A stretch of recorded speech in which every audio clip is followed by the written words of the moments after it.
অনেকদিন ধরে একটা জানার ইচ্ছে ছিল যে এই যে রথ হয়, তো এই রথ সম্বন্ধে ঠাকুর কি বলেছেন। মানে আমি কিছুটা শুনেছি, আমি কনফার্ম নয়, যে আমাদের দেহটা নাকি রথ। তো সেইটার বিষয়ে যদি একটু বলো ভালো লাগবে।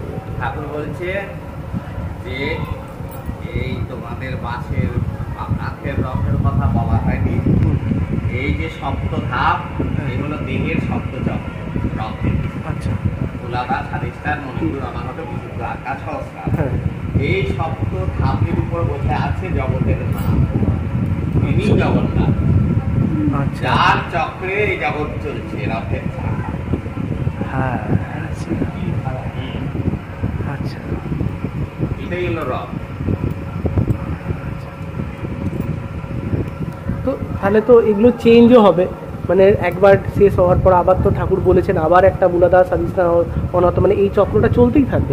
এইখানের জন্য এইটাই, হ্যাঁ, এই বিধি ওখানে গিয়ে রথ থাকবে।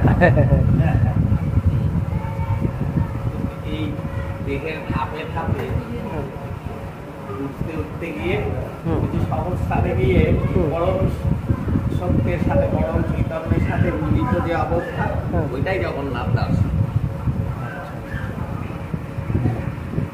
জগন্নাথকে কৃষ্ণেরই একটা কৃষ্ণ কাকে নীলাকাশ, নীলাকাশের সাথে মহাকাশের সাথে সুয়ের সাথে দেহের সুয়ের যে মিলাপ, এটাই মূলাধারে এসে মাথা নিচু করে আছে, ওইটাকে ঊর্ধ্বমুখী করে গিয়ে যখন এখানে মিলাপ হয়, জগন্নাথ ঠাকুর দিয়ে পুরীতে সমুদ্রের ধারে নিমে দাঁতন দিয়ে দাঁতন হচ্ছে। আচ্ছা, হ্যাঁ, সকালবেলা তখন একজন শিষ্য এসে বলেছে, ঠাকুর জগন্নাথ দেখতে যাবে না? তখন ঠাকুর এটা বার করে করে বলছে, এইটা আর ওইটা কথা, এইটা নিন ওইটা নিন।